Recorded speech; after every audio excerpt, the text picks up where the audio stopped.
सुप्रभात बच्चों। आज मैं एक बहुत ही महत्वपूर्ण विषय पर चर्चा करूंगी।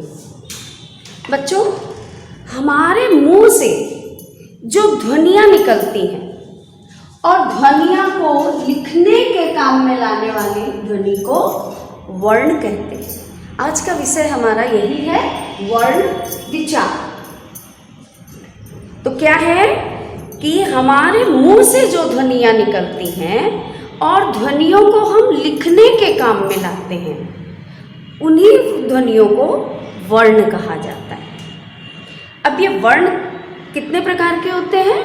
वर्ण 2 प्रकार के होते हैं, लेकिन आज मैं सिर्फ एक ही प्रकार पर प्रकाश डालूंगी। भाषा में प्रयोग की जाने वाली जो सबसे छोटी इकाई होती है, भाषा में प्रयोग की जाने वाली सबसे छोटी इकाई को वर्ण कहते हैं। इस ध्वनि के टुकड़े नहीं होते, जैसे हम और किसी बात का संधि विच्छेद कर सकते हैं, लेकिन वर्ण का संधि विच्छेद नहीं होता है, वो भी स्वर का। जैसे अ, क, द, च, प। ये मैं आपको लिख के दिखाती हूँ।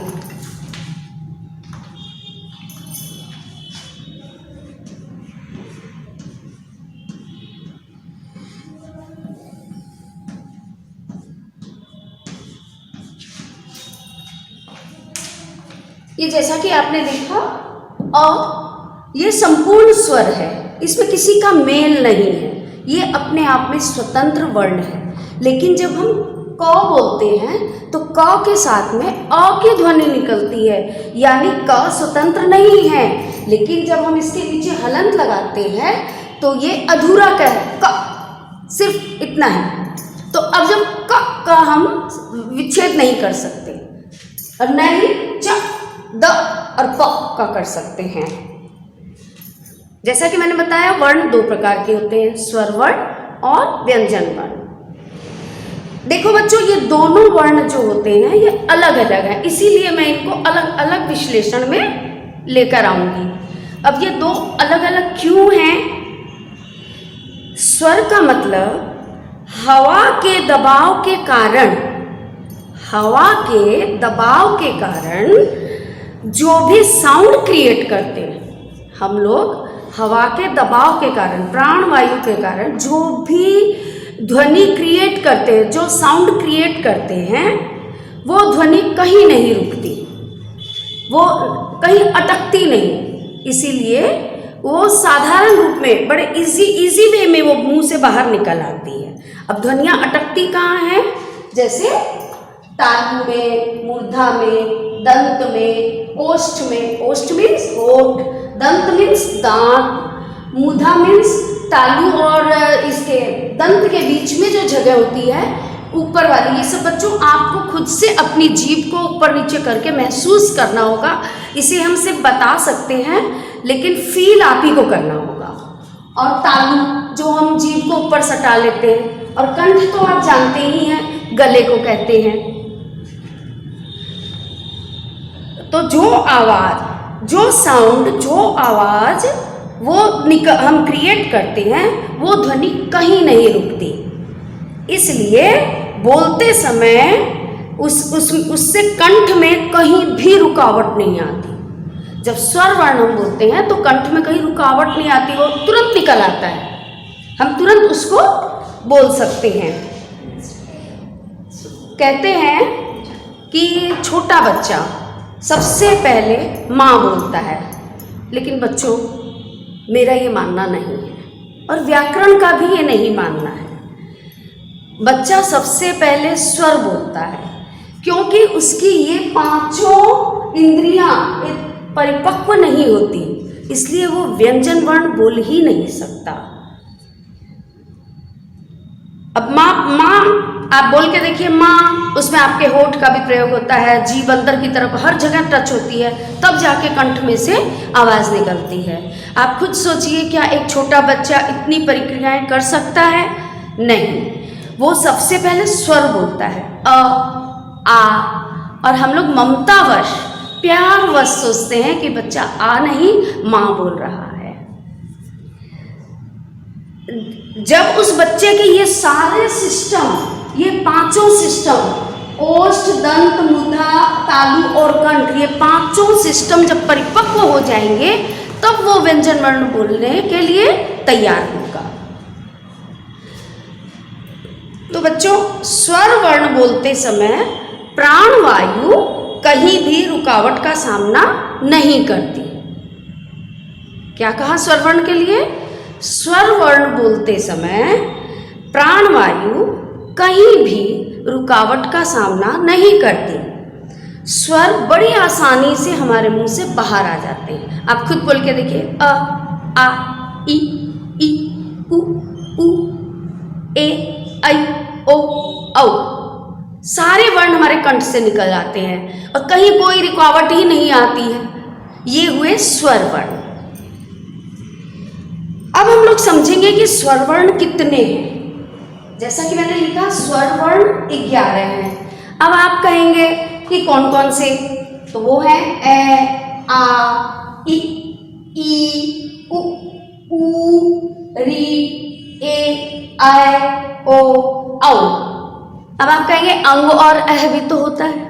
तो हाँ बच्चों, अंग और अह इनको स्वर वर्ण के साथ लिखने की परंपरा तो है, लेकिन ये स्वर वर्ण नहीं है।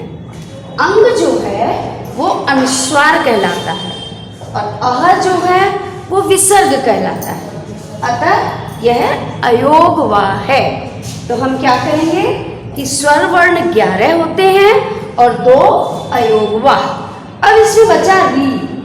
री भी एक वर्ण है, लेकिन ये प्राय नहीं, हमेशा ही संस्कृत भाषा में इसका प्रयोग होता है। जैसे हम लोग कहते हैं कृषक, मृग, नृप, इसमें री की मात्रा लगती है। और री की मात्रा कैसे लगती है? जब हमने लिखा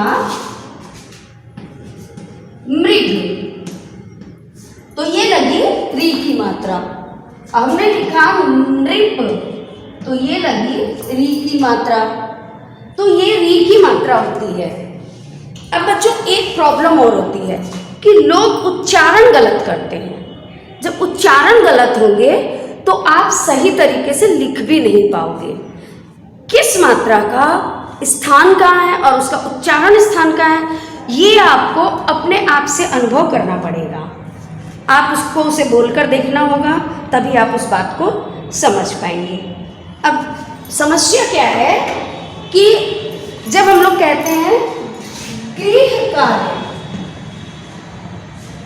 ये होता है गृह, इसमें री की मात्रा लगी है। लेकिन आप देखोगे बहुत से लोग, बहुत से भी क्या, मैंने तो मेजॉरिटी देखा, लोग कहेंगे ग्रह कार्य, ग्रह कार्य।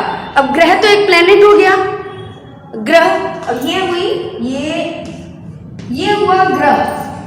इस ग्रह का माने घर हुआ नहीं। ये हो गई पदेन की मात्रा। दोनों मात्राओं में फर्क है। वो रॉ के स्थान पे आता है और ये री। तो होता क्या है वास्तव में? गृह कार्य, ग्रह कार्य नहीं। और भी बहुत सी चीजें हैं। जैसे कहते हैं लोग हमारी मातृभाषा, जबकि क्या होता है? हमारी मातृभाषा। मातृभाषा हमने लिखा मातृ, इसमें री की मात्रा लगाई जाएगी तब बनेगा ये मातृभाषा। लेकिन लोग उच्चारण करते हैं हमारी मातृभाषा। ये बिल्कुल गलत है बच्चों। आप जब उच्चारण करके कोई चीज़ लिखिएगा तो आपको वैसी हैबिट बन जाएगी और आप हमेशा सही लिखिएगा। आप जब मातृभाषा पढ़िएगा तो ऑटोमेटिकली आप उसको त्र लिखेंगे, तो वो आपका बिल्कुल गलत हो जाएगा। और जब आप मातृभाषा लिखेंगे तो आपको समझ में आ रहा है कि री की मात्रा लगी है, इसमें ई की मात्रा नहीं है। ये भी कन्फ्यूजन बहुतों में रहता है। लोग मातृभाषा में ई की मात्रा लगा देते हैं। मातृ नहीं बोला था, मातृभाषा। री का उच्चारण आ रहा है। बच्चों, जब स्वर वर्ण की बात आती है तो इसका आती कि ये कितने होते हैं, तो हमने क्या कहा था? 11। अब जब इस आपसे प्रश्न किया जाए कि अयोगवा कितने होते हैं, तो आप कहेंगे 2। अब आपसे कहा जाए कि मात्राएं कितनी होती हैं, आपका क्या जवाब होगा? आप कह देंगे कि 13। नहीं बच्चों, मात्रा हमेशा 10 होती है। 10 मात्रा होती है, क्योंकि अ की मात्रा तो होती ही नहीं है, ए की मात्रा नहीं होती है। बच्चों याद रखना, मात्रा हमेशा व्यंजन की नहीं, स्वर की लगती है। हमेशा स्वर की मात्रा लगती है। तो स्वर वर्ण आपको समझ में आ गया होगा। नेक्स्ट पार्ट में हम व्यंजन वर्ण को लेकर चलेंगे।